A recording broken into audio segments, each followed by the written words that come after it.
And this is my classroom. I teach 7th grade math. This is what my room looks like. If you're wondering how I got here in the middle of summer, well, the answer is simple. I got the keys. I got the keys.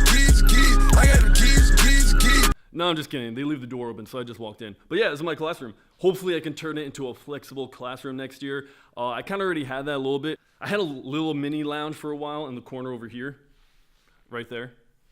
So I had a couple bean bags, I had a couple bouncy balls and stuff, and the kids really liked it. I want to turn my whole classroom into a flexible seating place though. It's something I just know if I were to work in that kind of environment, I would work a lot harder. So I really want to make sure I get some like couches in here, nice tables and all that good stuff, just so, you know, it's a very welcoming environment. You want to feel comfortable in the classroom. Yeah, so anyway, I teach 7th grade math at Maplewood Middle School. What's up, Jeremiah? You want to get on? Yeah. Yo, Hey guys. this is my boy. Hey guys. What's up? And I'm on the block in the middle rock. Hey. Hey. Hey, what's up, Mr. B? Going into 8th grade, he was the best math teacher ever. Let's go. Yo, what's up? Let's go, Mr. B. What's up? Hey, How we doing? man? How you guys doing? Living lavish. So if you're watching this right now, you're either a teacher or you're one of my students, or maybe you're someone else. I want you guys to know, if you are a teacher, that my whole YouTube channel is really for my students. So everything I make is with the intention of what material can I give my students to help them grow and learn, whether it be about their mindset, check out Mindset Monday, whether it be about like the music videos I do, whether it be about just other random videos I'm going to be making. I got a lot of ideas, a lot of plans for the future. I'm going to be making a lot more content, but everything's all for my students as well. I want to do like a math show. So if you are a teacher and you're watching this, you should subscribe just so you can kind of see what I'm doing, even though it may not be directly affected towards you, because like I said, it's for my students. But hey, maybe you want to show your students and maybe some of them will find my channel interesting. So that would be awesome if you did that. That would mean the world to me. I really appreciate that. But one thing I am going to be doing with one of my co-teachers, Mr. Odell, he teaches 7th grade English. I think he's writing a book called Friday Philosophy. I don't know if that's the actual title, but I know he's writing a book, and I love philosophy in general. So I came to him with the idea, I was like, what if we turn like a lot of the material you have in your book along with my philosophies, and we turn it into a podcast and call it Friday Philosophy. So every Friday we'll be posting up a podcast. We'll do that in September. So we don't have a Facebook page yet, but just stay tuned and kind of follow along. But yeah, I mean, I just wanted to let you guys know that that's kind of where I'm at with all that. Yeah, I guess that's it. Did I always know I wanted to be a teacher? No, I didn't. See, the thing was, I didn't always want to be a teacher. I wanted to be a rapper. Let me see, could have been an MC. If I bet on me, I'm betting I would be a better me. I better be. I've been a busy bee. I'm barely ever free. I'm on my grind like all the time. I'm feeling like a different breed. Woo! Yeah. I wanted to be an entrepreneur and start my own coconut business. Yeah, you hear that? I could have had a coconut business. Follow your dreams. Live your dreams, people. I wanted to be a video producer, a filmmaker, an actor. This is Sparta! I wanted to be an athlete. I wanted to play pro baseball. Basically, the point I'm trying to make is there were a lot of things I wanted to do, and there were a lot of people saying that I will never be able to do it. They gave me more reasons why I couldn't or why I shouldn't follow my dreams, and not enough reasons why I should follow my dreams. And that's one reason why I wanted to become a teacher. So those two questions kind of tie together. So no, I didn't always want to be a teacher, but that moment came where I realized, a little foreshadowing here, where I had this moment where I realized that, you know what, my purpose in life is to inspire kids that were like me, growing up, that didn't have the confidence to really go follow their dreams, whether they're afraid of people judging them. Like, I didn't want to fail and have my friends make fun of me, or my parents to be disappointed, or all my teachers be like, huh, I knew that kid was gonna fail because he was an idiot. Like, for those kids, I want to help those kids grow. I want them to be successful, and I want to inspire them and motivate them to believe in themselves and to be the best versions of themselves, because I really never had that kind of support in my life. Like, I know I had people passively support me, but no one really like understood who I was. Whenever I talked about my dreams and these crazy aspirations I had, no one ever truly supported it on a deeper level. There's just so many things I was quote unquote right about, but I never executed on it because I didn't have the confidence or the support to go do it, and I didn't have the right mindset, which is why I do my TV show or YouTube series called Mindset Monday. Go check it out. Always plug, bro. Always plug. I remember I was babysitting, and well, let me take a step back. I went to college. Hold on. Let me start this whole thing over. Hey, all right. I'm starting over. So, I went to college, and I didn't want to go to college, but I did. I actually wanted to be like Richard Branson. I wanted to follow his kind of career path. I had an entrepreneurial kind of mindset where I was always into that whole business thing, kind of like Gary Vee, you know what I mean? The difference between that was Gary Vee actually executed, and he didn't give a crap about what anyone said. And I listened to all the negativity in my life, and I decided to go down the path of going to college and kind of getting one of those 9-to-5 jobs. I ended up going to school to be a finance major. What?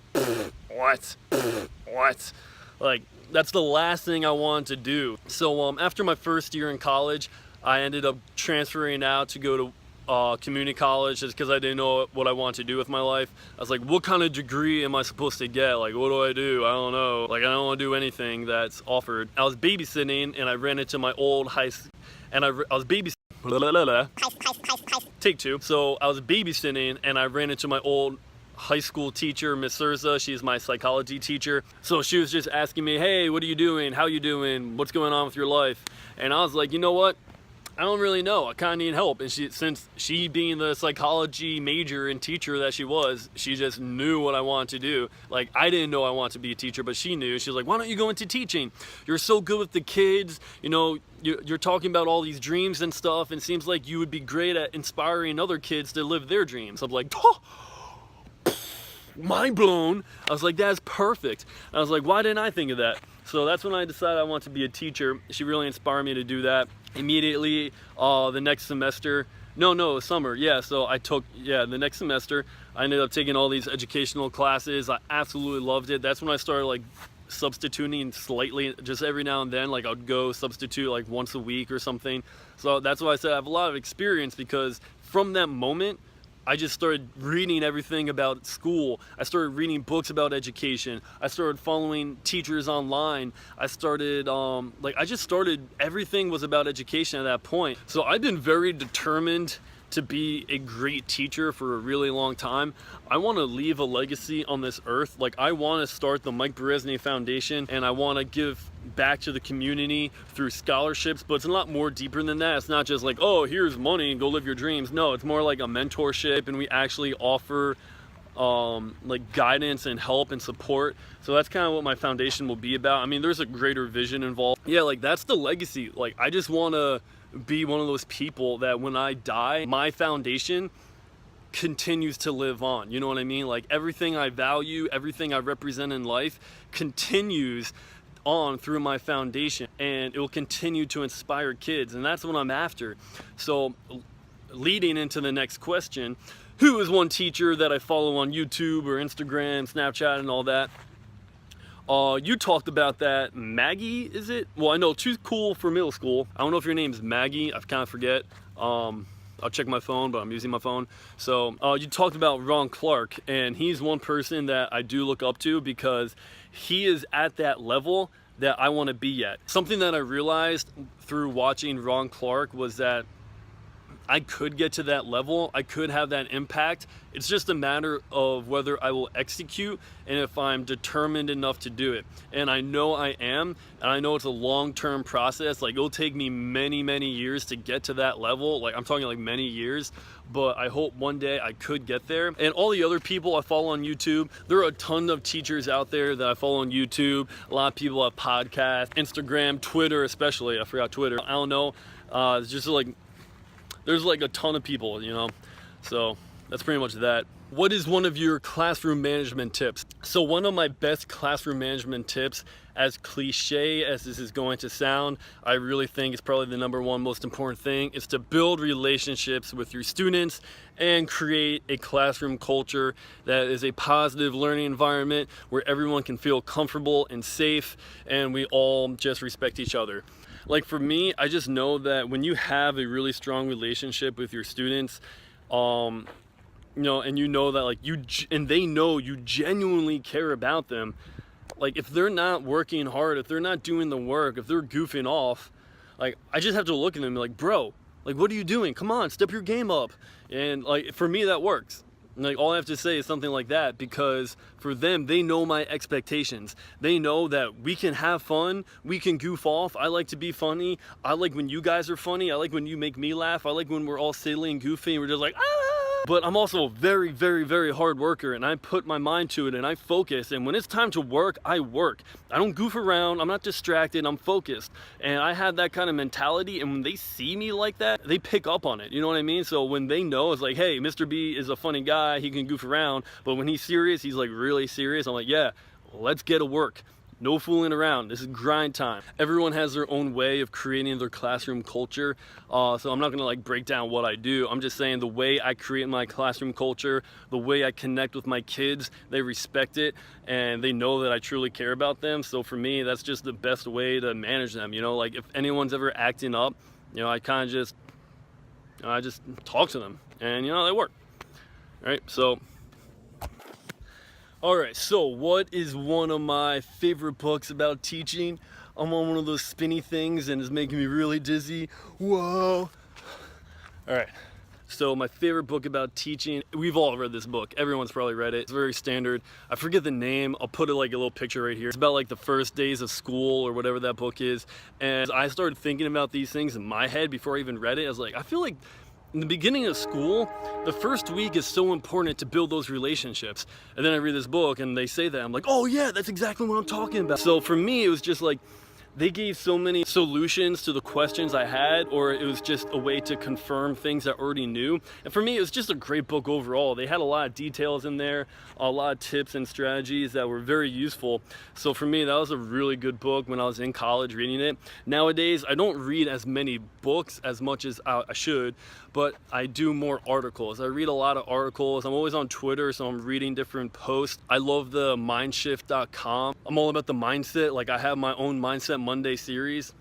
Follow me, Mindset Monday. Always plug, bro. Yeah, so for me, it's just listening to different podcasts, watching different YouTube videos, following other teachers, just getting ideas from them. I'll go on Amazon, Kindle, and I'll get out of here, bug. So I'll skim through stuff too, just to kind of get like the main points, or I'll like search for something I'm specifically looking for, and then when I find it, I'll be done with the book. So yeah, that's pretty much what I do. All right, last question. So what do I normally have for lunch? Normally I'm eating a salad with a bunch of vegetables in there. My favorite salad dressing is a little bit of olive oil, a little apple cider vinegar, a little bit of lemon juice, some salt and pepper. It's a great salad dressing, super healthy. It tastes really good, so I'll usually do that. And then I also make myself a green smoothie and bring it to work. Usually it's something along the lines of like coconut water. I gotta have my coconut water, but you don't want to get like the fake kind with added sugar. You want to get all natural organic coconut water. And I actually buy coconuts and I open up my own coconuts. You know what, let me show a little clip.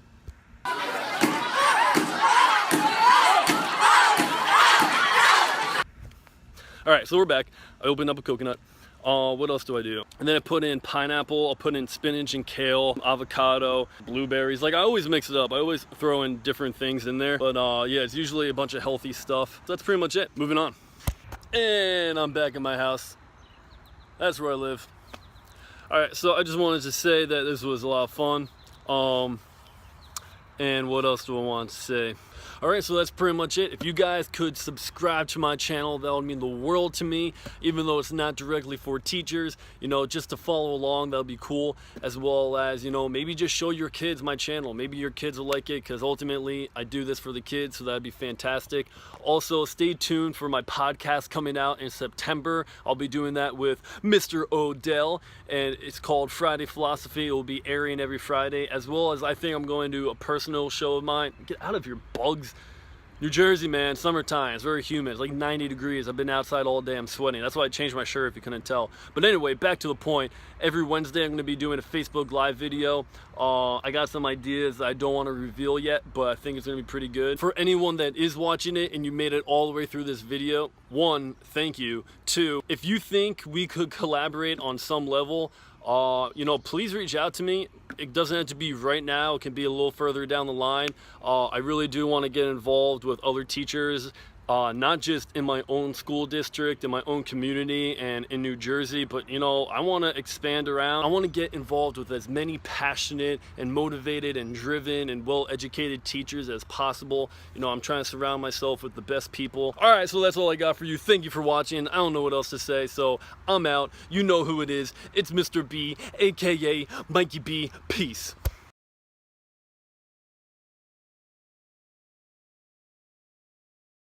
All right, so how long have I been teaching? I've been teaching for about 2.5 years. I did my first year, I was a leave replacement position, so I did that till the end of June, and then they brought me back, and I was there for a couple more months the following year, but then I ended up leaving. I was at charter school as a co-teacher environment, so I kind of count like that half year and that other half year as 1 year.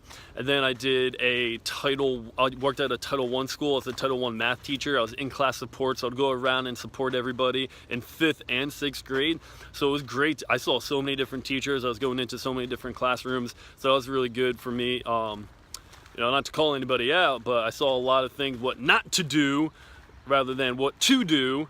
So, you know, that really motivates me and fires me up to just be the best teacher that I can be, because, you know, all right, I mean, I gotta say it. So, like, there's one teacher that, like, literally, she should be retired. She was so old and she had a hearing aid, yelling at kids, calling them stupid, putting them down. Like, it just flashbacks to when I was a kid. I used to get sent to the nurse's office because they thought I was too weird. Like, I remember the teachers, some teachers, because I have some pretty cool ones, but some teachers are like, "Oh, Mike, can you just go to the nurse because you're so weird? Like, you should take your medicine." I'm like, "Oh, I don't take medicine." It's like, "Well, you probably should. Just get out of my class." I'm like, "Okay," and then I'll get out of the class. But like, some people put me down and I didn't like it. So when I saw another teacher doing that, I literally left her room before crying, because like, why are you teaching? Like, why are you teaching? So I've seen some like bad things. I've seen some amazing things too. I don't know where that little rant came from, but anyway, yeah, I've been teaching for about 2.5 years. This was my first year having my own classroom. And for me, that was like a big moment in my life. Because if you think about it, I like to use this analogy. If, let's say you made it to the NBA, right? You're a professional basketball player and you're just sitting on the sidelines for 7 years, and then you finally have the opportunity to play in the game. Now you're a starter, and then you make like the all-star team, and now like you're living the dream, and like you're the MVP of the league and you're killing it. Like, you had to wait 7 years to get there. You have to be patient. And for me, like, the moment I decided I want to be a teacher, I didn't even want to go to college and do all that stuff. I was like, no, just put me in the classroom. I just want to go. I'm ready to learn. I'm ready to teach. I'm ready to inspire. But I knew I had to go through that whole process. I mean, everyone does. You have to learn. So like, just 7 years. In the past few years of like just being kind of like a teacher's assistant, not really having my own classroom, as well as substitute teaching, and then I did my student internship, and then you have like your pre-student internship and all that other stuff. So yeah, 2.5 years officially. This was my first year having my own classroom and teaching 7th grade math, so it was fantastic.